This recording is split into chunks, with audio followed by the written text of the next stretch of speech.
Magandang araw sa ating lahat. Noong nakaraan ay tinalakay natin ang 10 mga ideyang maitatala sa ating journal.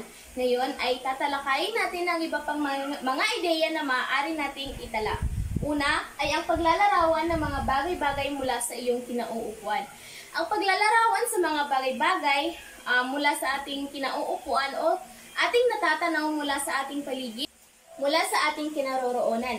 Maaari ngayon ay hindi pa ito gaanong importante, ngunit sa pagdaan ng panahon ay mas maaalala natin kung anong uri ng paligid ang mayroon tayo sa oras na iyon. Pangalawa, gumawa ng listahan ng mga pahayag na may patlang. Isa rin sa mga ideyang maaari nating itala sa ating journal ay ang paggawa ng listahan ng mga pahayag na may patlang, lalo na kung ang pahayag na ating nakita o nabasa ay nakuha ang ating interest o atensyon. Mahalaga rin ito dahil sa pamamagitan nito ay nagkakaroon tayo ng dagdag na kaalaman, lalo na sa mga pahayag na may patlang na hindi natin maintindihan ay maaari natin itong isaliksik ang pagkaraan ng panahon. Pangatlo, gamitin ang alpabeto. Sa pagtatala ng journal, gamit ang alpabeto, maaaring mag-isip ng isang salita na kung saan nais mong ikonekta sa iyong nararamdaman habang sumusulat. Halimbawa, sa salitang maligaya, maaari mong sabihin na mahirap man ang buhay, akin itong titiisin. Lilinangin ko't aabutin ang buhay na aking inaasam, mahirap man at walang kasiguraduhan. Gagawin ko ang lahat, aabutin kong lahat, upang yapos ng kaginhawaan ay aking makamtan. Isa lamang iyon sa mga halimbawa ng pagtatala sa journal gamit ang alpabeto. Pang-apat, magsuri ng mga aklat na iyong nabasa.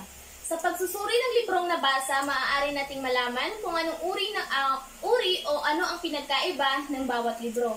Kung anong uri ng mga libro ang nabasa, ang iba't ibang mga tauhan, kaganapan at ang lugar na pinaganapan mismo ng mga nangyayari sa librong ating nabasa.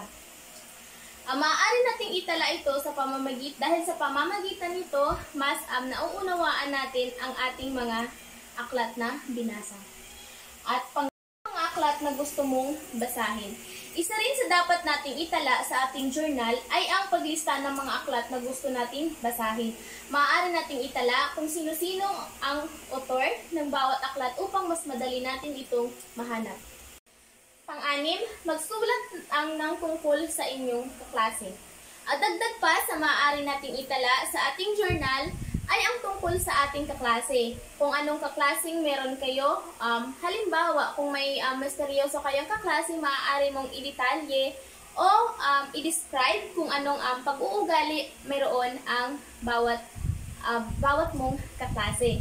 Dapat mo rin itong itala sa iyong journal dahil sa pamamagitan nito, mas maaalala mo balang araw kung anong uri ng kaklase ang meron ka. Pang-pito, isulat ang iyong narinig mula sa radyo. Maaari mo rin itala ang mga narinig mo mula sa radyo at isulat ito sa iyong journal, lalo na kung ang mga narinig mo ay tungkol sa mga babala, mga nangyayari sa iba't ibang lugar upang mas maging updated ka, lalo na sa mga nangyayari sa paligid. Pangwalo, magsulat tungkol sa mga programa sa TV o kaya'y mga katalastas. Dagdag pa sa maaari mong itala sa iyong journal ay ang mga katalastas mula sa mga TV, lalo na kung mahalaga ito. Maaari mo rin itala ang mga paborito mong programa mula sa telebisyon. Pang-siyam, mag-imbento ng mga karakter.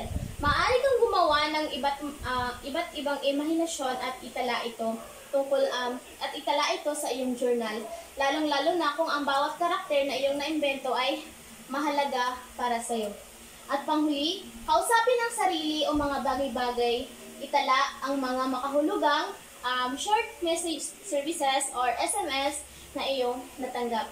Maaari mo rin kausapin ang sarili mo, lalo na kung halimbawa nag-iisip ka ng refleksyon sa mga bagay-bagay o pagbabalik tanaw mo sa mga mahahalagang kaganapan ng iyong buhay.